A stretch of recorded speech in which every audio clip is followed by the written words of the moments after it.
Hello everyone. So today we will be discussing a new topic, that is Bachmann rearrangement, and this Bachmann rearrangement is an important name reactions, and this topic comes under name reaction topic, which is there in unit 5th of B Farm 4 semester, and also this topic is there in plus 2 level. So let's start the topic.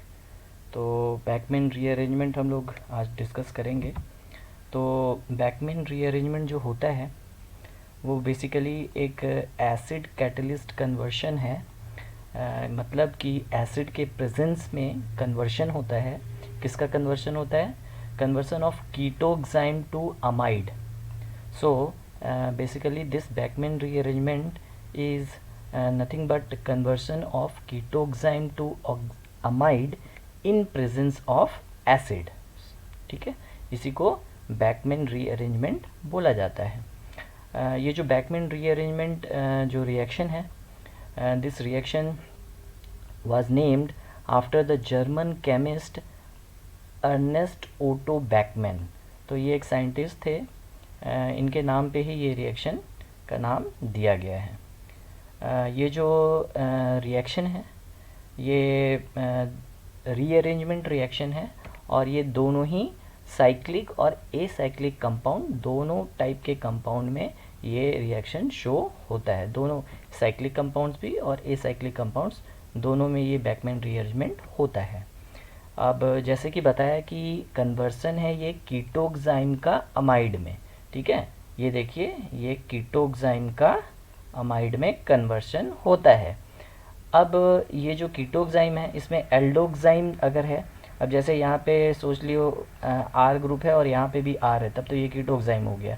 लेकिन अगर इन दोनों में कहीं पे एक H है, अगर यहाँ एच है या फिर यहाँ पे एच है, तो फिर ये एल्डोक्साइम हो जाएगा। तो एल्डोक्साइम जो है वो भी ये रिएक्शन शो करता है, बट मतलब लेस रिएक्टिव है, बहुत स्लो रिएक्शन होता है ये। ठीक है, तो जैसे कि मैंने बताया कि साइक्लिक और एसाइक्लिक दोनों ही कंपाउंड ये रिएक्शन शो करते हैं। तो साइक्लिक ऑक्साइम्स जो होते हैं वो जनरली लैक्टम यील्ड करेंगे, और एसाइक्लिक ऑक्साइम्स जो होंगे वो अमाइड्स यील्ड करेंगे। तो ये है Beckmann rearrangement. So Beckmann rearrangement किसको हम बोलते हैं? Conversion of ketoxime to amide in presence of acid.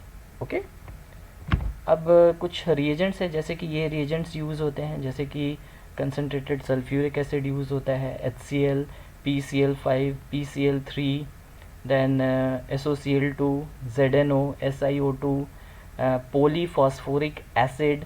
So these reagents can be used in Bachmann rearrangement reaction. तो ये रिएक्शन है। अब इसमें देखिए, ये हो गया आपका कीटोन, उसका रिएक्शन अमोनियम हाइड्रोक्साइड से करते हैं तो वो बन जाता है कीटोक्साइम, और कीटोक्साइम का रिएक्शन हम एसिड के प्रेजेंस में करेंगे तो बन जाएगा वो amide. So this is Beckmann rearrangement. अब इसका हम लोग मैकेनिज़्म देख लेते हैं। मैकेनिज़्म क्या है? सिंपल मैकेनिज़्म है, धीरे धीरे हम लोग इसको डिस्कस करेंगे ताकि अच्छे से समझ में आए। तो सबसे पहले ये हो गया आपका कीटोन। पहले हम देखेंगे कन्वर्सन ऑफ कीटोन टू कीटोक्साइम, पहले वो देख लेते हैं। ठीक है, तो ये हो गया आपका कीटोन, यहाँ साइक्लिक कीटोन है। ये देखिए, ये सी कार्बन, कार्बन से ये दो बॉन्ड यहाँ निकला हुआ, ये डबल बॉन्ड ओ। ठीक है, तो ये कीटोन हो गया। अब ये कीटोन का रिएक्शन हम देखिए NH2OH से हो रहा है। तो ये NH2OH से जो होगा, तो ये जो नाइट्रोजन है उसके पास ये देखिए लोन पेयर है, पेयर ऑफ इलेक्ट्रॉन है। तो ये नाइट्रोजन जो है वो अटैक करेगा इस कार्बन पे, इस कार्बन पे अटैक करेगा और यहाँ पे एक बॉन्ड बनाएगा। तो ये जो कार्बन है ये अपना इलेक्ट्रॉन किसको दे देगा? वो इस ऑक्सीजन को दे देगा। ठीक है, तो ये ऑक्सीजन के पास, और ये बॉन्ड फिर टूट जाएगा। ठीक है, ये जो डबल बॉन्ड है वो सिंगल बॉन्ड हो जाएगा, और ये जो ऑक्सीजन है इसके पास क्या आ जाएगा? निगेटिव चार्ज, और नाइट्रोजन ने इलेक्ट्रॉन दिया है तो इसके पास क्या आ जाएगा? Positive charge. देखिए वैसा ही कुछ यहाँ पर आपको दिख रहा है। यहाँ पे ये जो कार्बन था, कार्बन और ऑक्सीजन के बीच में डबल बॉन्ड था, वो सिंगल बॉन्ड हो गया, ऑक्सीजन के पास नेगेटिव चार्ज आ गया। जो नाइट्रोजन था वो नाइट्रोजन ने अपना एक इलेक्ट्रॉन इस कार्बन को दिया और एक अपने पास रखा, तो ये एक बॉन्ड बना लिया। तो ये देखिए कार्बन नाइट्रोजन बॉन्ड बन गया है, ठीक है। और ये नाइट्रोजन ने इलेक्ट्रॉन दिया है इसलिए यहाँ पर पॉजिटिव चार्ज आ गया। और ये NH2OH, ये देखिए NH NH2 और फिर ये OH, तो ये आपका इंटरमीडिएट बन जाता है। अब इस इंटरमीडिएट में क्या होगा, प्रोटॉन ट्रांसफ़र होगा। पहले क्या होगा, देखिए ये C मतलब ये पहला स्टेप है। तो ये जो ऑक्सीजन है, इस ऑक्सीजन के पास ये एक्स्ट्रा इलेक्ट्रॉन है, तो ये जो ऑक्सीजन के पास जो इलेक्ट्रॉन है नेगेटिव चार्ज है, तो ये अपना इलेक्ट्रॉन इस हाइड्रोजन को देगा। मतलब ये H जो है वो एज H+ मतलब एज प्रोटॉन वो इस ऑक्सीजन के पास आकर अटैच हो जाएगा। तो ये हो गया OH, ठीक है। अब ये जो इलेक्ट्रॉन था हाइड्रोजन के पास, ये जो इलेक्ट्रॉन था वो अपना इलेक्ट्रॉन ये इस नाइट्रोजन को दे देगा। क्यों? क्योंकि नाइट्रोजन के पास प्लस चार्ज था, एक इलेक्ट्रॉन की कमी थी, तो वो इलेक्ट्रॉन उसे दे देगा और ये बॉन्ड टूट गया। ये बॉन्ड टूट जाएगा और यहाँ पर OH बॉन्ड बन जाएगा, ठीक है। तो देखिए ये यहाँ पे ये OH बन गया है, ठीक। और N जो था वो अब NH और ये OH, एक NH बॉन्ड टूट गया और ये आपका पेयर ऑफ इलेक्ट्रॉन यहाँ पर देखिए दिखने लगा, ठीक है। एक तो नाइट्रोजन का ये जो इलेक्ट्रॉन था बॉन्ड में ये, और एक इस हाइड्रोजन के पास जो इलेक्ट्रॉन था वो दोनों ही इलेक्ट्रॉन यहाँ पर ये दिख रहा है, ठीक है। अब क्या होगा, अब होगा एलिमिनेशन ऑफ OH। अब ये जो नाइट्रोजन है, नाइट्रोजन के पास जो ये इलेक्ट्रॉन है पेयर ऑफ इलेक्ट्रॉन, वो अपना इलेक्ट्रॉन इस कार्बन को देगा और एक इलेक्ट्रॉन अपने पास रखा और एक इलेक्ट्रॉन इस कार्बन को दिया, और तो यहाँ पर क्या होगा, एक डबल बॉन्ड बनेगा, ठीक है। वैसे ही कार्बन अपना ये वाला इलेक्ट्रॉन, ये जो बॉन्ड है इस बॉन्ड का ये इलेक्ट्रॉन वो इस ऑक्सीजन को दे देगा। तो ऑक्सीजन को देगा तो क्या होगा, ये OH माइनस बन गया। OH माइनस बन के ये अलग हो जाएगा, ये बॉन्ड टूट जाएगा और ये C और N के साथ में ये डबल बॉन्ड बन जाएगा। देखिए ये यहाँ पर डबल बॉन्ड बन गया है, ठीक है। अब ये डबल बॉन्ड बन गया, उसके बाद ये OH और एक H, ये H और ये OH, ये नाइट्रोजन ने अपना इलेक्ट्रॉन यहाँ दिया था इसलिए नाइट्रोजन को प्लस चार्ज आ गया और ये OH माइनस अलग हो गया, ठीक है। अब देखते हैं क्या होता है। अब होगा डीप्रोटोनेशन। होगा ये कि जो ये OH माइनस है वो इस NH का इस H को अट्रैक्ट करेगा अपनी तरफ और वो H+ को अपनी तरफ ले लेगा और वाटर मॉलिक्यूल बना देगा, ठीक है। तो इसने यहाँ से ये H+ निकला और ये इससे कंबाइन होके वाटर मॉलिक्यूल, देखिए ये वाटर मॉलिक्यूल बना दिया इसने। तो होगा क्या कि ये जो NH के बीच में ये जो इलेक्ट्रॉन था हाइड्रोजन के पास, वो इलेक्ट्रॉन इस नाइट्रोजन को मिल जाएगा, ठीक। अब ये नाइट्रोजन को मिल जाएगा तो क्या होगा, ये जो प्लस चार्ज है वो प्लस चार्ज न्यूट्रल हो जाएगा। तो ये प्लस चार्ज न्यूट्रल हो जाएगा और देखिए यहाँ प्लस चार्ज अब न्यूट्रल हो गया और ये OH डबल बॉन्ड, ये C और ये पूरा का पूरा स्ट्रक्चर फिर वैसे का वैसा ही, और ये हाइड्रोजन कहाँ चले गया, ये OH के साथ कंबाइन करके वाटर मॉलिक्यूल बना दिया, ठीक है। तो इस तरीके से ये ऑक्साइम बन जाता है, ये कीटोक्साइम आपका बन गया। तो यहाँ पे क्या हुआ, यहाँ पर ये आपका कीटोन से कीटोक्साइम फॉर्म हो गया bye reacting it with NH2OH, उसके साथ रिएक्ट किया तो ये बन गया। अब हम देखते हैं कि कीटोक्साइम से फिर अब जो बैकमैन रीअरेंजमेंट देखा था उसमें क्या था, कीटोक्साइम टू अमाइड। तो हम कीटोक्साइम से अमाइड कैसे होता है वो देख लेते हैं। यहाँ देखिए ये आपका कीटोक्साइम बन गया है, वो जो पहले अभी हमने देखा वो प्रोडक्ट ये वही है। अब इसका रिएक्शन एसिड के साथ होगा। मैंने बताया कि conversion of ketoxime to amide in presence of acid, so यहाँ सल्फ्यूरिक एसिड है, सो सल्फ्यूरिक एसिड के साथ रिएक्शन इसका हो रहा है।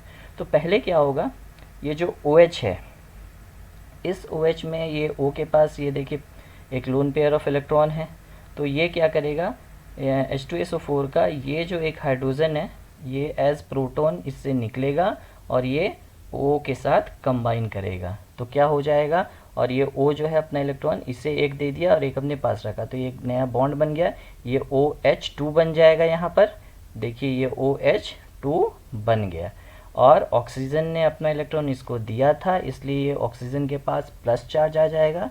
देखिए यहाँ पे प्लस चार्ज आ गया है और ये HSO4 माइनस अलग रहेगा अभी, ठीक है। अब यहाँ पर क्या होगा, रीअरेंजमेंट होगा, ये वाले इंटरमीडिएट में रीअरेंजमेंट होगा। अब रीअरेंजमेंट क्या होगा कि अब ये ऑक्सीजन और नाइट्रोजन में जो ऑक्सीजन होता है वो ज़्यादा इलेक्ट्रोनेगेटिव होता है, नाइट्रोजन इलेक्ट्रो डोनेटिंग है। तो ये जो नाइट्रोजन और ऑक्सीजन के बीच में ये बॉन्ड है, तो नाइट्रोजन का जो ये इलेक्ट्रॉन है, ये इलेक्ट्रॉन ऑक्सीजन अपने पास ले लेगा और ये न्यूट्रल हो जाएगा, OH2 बन जाएगा, ठीक है। ये OH2, ये H2O वाटर मॉलिक्यूल बन के अलग हो जाएगा, ठीक है। तो ये बॉन्ड तो टूट गया, ठीक। अब नाइट्रोजन के पास एक इलेक्ट्रॉन की कमी हो गई, तो क्या होगा, क्योंकि नाइट्रोजन ने अपना इलेक्ट्रॉन ये इस ऑक्सीजन को दिया है, ठीक है। तो अब क्या करेगा, वो इस कार्बन से इलेक्ट्रॉन लेगा। तो ये जो कार्बन है, ये कार्बन अपना इलेक्ट्रॉन इसे दे देगा। तो कार्बन और ये 2 पे जो कार्बन है और 1 पे जो कार्बन है, इन दोनों के बीच में एक बॉन्ड था। तो 1 वाले कार्बन ने इलेक्ट्रॉन C1 ने अपना इलेक्ट्रॉन नाइट्रोजन को दे दिया। तो ये जो बॉन्ड था, ये बॉन्ड यहाँ से शिफ्ट होके यहाँ आ जाएगा, ठीक है।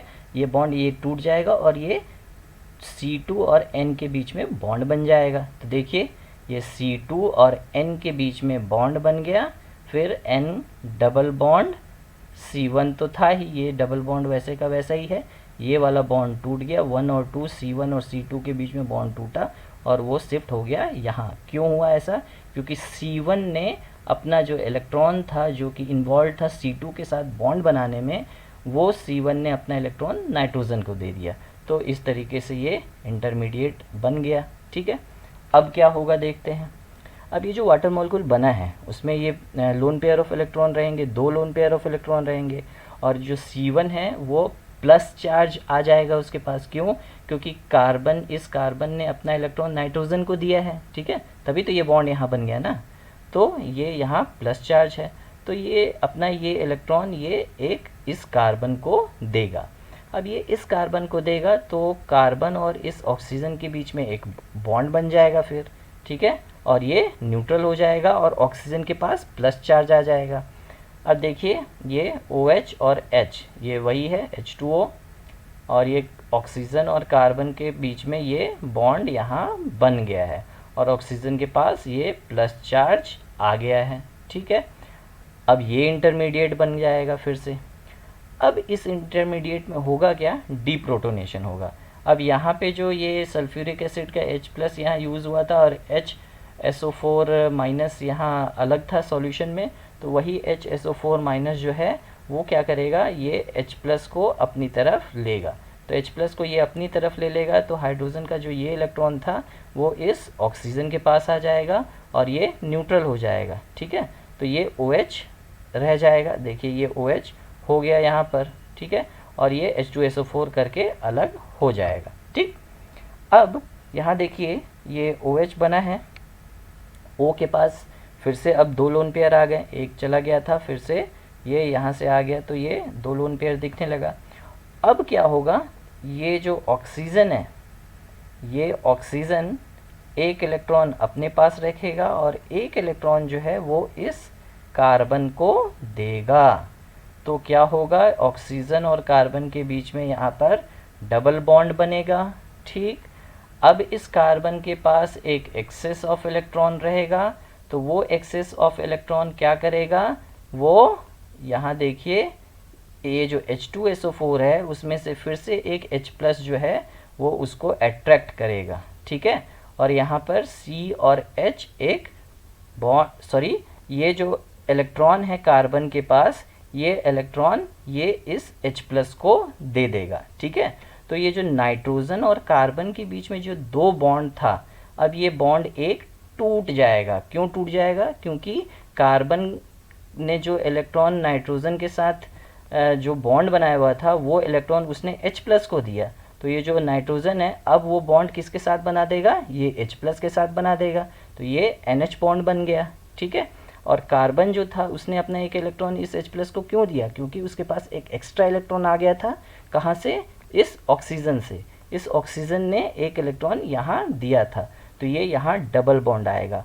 अब यहाँ पे देखिए ये डबल बॉन्ड आ गया, ऑक्सीजन ने इलेक्ट्रॉन दिया था, तो ये ऑक्सीजन पे प्लस चार्ज आएगा। देखिए ऑक्सीजन पे प्लस चार्ज आ गया, यहाँ डबल बॉन्ड हो गया, और ये Cn जो डबल बॉन्ड था वो एक बॉन्ड टूटा, और कार्बन का जो एक इलेक्ट्रॉन उसने H को दिया, और NH बॉन्ड यहाँ बन गया। और यहाँ पर जो H2SO4 से H प्लस जब निकला तो ये फिर से HSO4 माइनस हो गया। ठीक है, अब यहाँ तक ये इंटरमीडिएट बन गया है। अब क्या होगा, फिर से डीप्रोटोनेशन होगा। होगा क्या कि ये जो प्रोटॉन है, ये प्रोटॉन इस इंटरमीडिएट से निकलेगा। अब ये प्रोटॉन निकलेगा, कहाँ जाएगा, HSO4 माइनस के पास जाएगा, वो यहाँ पे चला गया, ये H2SO4 इसने फिर से बना लिया। ठीक है, ये H2SO4 बन गया। अब यहाँ ये H प्लस जब निकल गया तो ये जो इलेक्ट्रॉन था, हाइड्रोजन का जो इलेक्ट्रॉन था, वो किसके पास आ जाएगा, ऑक्सीजन के पास आ जाएगा। क्यों, क्योंकि ऑक्सीजन के पास प्लस चार्ज है। ठीक है, तो ये यहाँ पर न्यूट्रल हो जाएगा। ठीक है, तो ये देखिए ये न्यूट्रल हो गया। अब ध्यान से देखेंगे तो ये क्या बन गया, ये अमाइड बन गया है। तो इस तरीके से यहाँ पर ये रिएक्शन हो रहा है। ये कीटोन था, रिएक्ट किया एसिड के साथ, उसमें प्रोटोनेशन, डीप्रोटोनेशन, रीअरेंजमेंट हो रहा है, रीअरेंजमेंट ऑफ इलेक्ट्रॉन्स हो रहे हैं, रीअरेंजमेंट ऑफ बॉन्ड हो रहा है, और अल्टीमेटली क्या बन जा रहा है आपका, यह अल्टीमेटली अमाइड यहाँ फॉर्म हो जा रहा है। ठीक है, तो इस तरीके से ये बैकमैन रीअरेंजमेंट रिएक्शन होता है। ठीक है, तो पहला जो स्टेप था उसमें मैंने क्या समझाया कि जो कीटोन है वो कीटोन आपका कन्वर्ट हो रहा है, कीटोक्साइम में कन्वर्ट हो रहा है। उसके बाद कीटोक्साइम जो है वो एसिड के साथ रिएक्ट करके आपका एसिड के साथ रिएक्ट किया, और वो रीअरेंजमेंट हुआ, और उसके बाद ये अमाइड यहाँ पर फॉर्म हो गया है। ठीक है, तो इसी को हम बोलते हैं बैकमैन रीअरेंजमेंट। एक माइग्रेटरी एप्टीट्यूड भी ये शो करता है कि जैसे जब कीटोन का रिएक्शन, जैसे ये कीटोन है, इसका रिएक्शन NH2OH के साथ किया तो बन गया कीटोक्साइम। अब यहाँ कीटोक्साइम देखिए एक सिन आइसोमर है, एक एंटी आइसोमर है। ठीक है, अब ये सिन आइसोमर और एंटी आइसोमर अगर बनता है, दो फॉर्म बनेगा। ठीक है, इस तरीके के स्ट्रक्चर में। अब जब ये बैकमैन रीअरेंजमेंट ये होगा इसका H2SO4 के साथ, तो जो एंटी आइसोमर है वो रिएक्शन थोड़ा फास्ट शो करता है, और सिन आइसोमर जो है वो रिएक्शन स्लो शो करता है। तो इसका मतलब क्या हुआ कि ये आपका मेजर प्रोडक्ट बनेगा। ठीक है, तो इसका मतलब यही है कि अगर ये स्ट्रक्चर है और कीटोक्साइम जो बना है, कीटोक्साइम अगर एंटी फॉर्म में है तो रिएक्शन फास्ट शो करेगा बैकमैन रीअरेंजमेंट, और अगर वो सिन फॉर्म में है तो बैकमैन रीअरेंजमेंट स्लो शो करेगा। तो अगर मेजर प्रोडक्ट जो आएगा वो आपका एंटी आइसोमर ही होगा। ठीक है, तो ये एक प्रॉपर्टी शो बैकमैन रीअरेंजमेंट करता है। ठीक है, अब एप्लीकेशन देख लेते हैं। एप्लीकेशन जब देखते हैं तो जो बैकमैन रीअरेंजमेंट है वो एक अल्टरनेटिव इंडस्ट्रियल मेथड दिखाता है, किसके लिए, फॉर पैरासीटामोल सिंथेसिस। तो हम एक दूसरे मेथड से पैरासीटामोल को सिंथेसाइज कर सकते हैं by using Beckmann rearrangement method. So this is used in industrial synthesis of paracetamol. Beckmann rearrangement जो है वो और भी ड्रग के सिंथेसिस में यूज़ होता है, जैसे कि DHEA, ये स्टेरॉयडल ड्रग है, बेनाजिप्रिल, इटाजिपिन, तो ये सब ड्रग के सिंथेसिस में यूज़ होता है। ठीक है, उसी तरह बैकमैन रीअरेंजमेंट जो होता है, it is also used in synthesis of cyclododecanone, जो कि अल्टीमेटली यूज होता है सिंथेसिस ऑफ नायलॉन 12 में। ठीक है, तो पॉलीमर सिंथेसिस में भी यूज होता है। Beckmann rearrangement is also used in synthesis of nylon 6, so it is used in synthesis of polymer that is nylon 6 also. So Beckmann rearrangement जो है उसके ये सारे एप्लीकेशंस हैं। तो आई होप कि आप लोगों को समझ में आ गया होगा बैकमैन रीअरेंजमेंट क्या होता है। तो फिर आज के लिए इतना ही। नेक्स्ट लेक्चर में कोई दूसरे टॉपिक को स्टार्ट किया जाएगा। Thank you very much.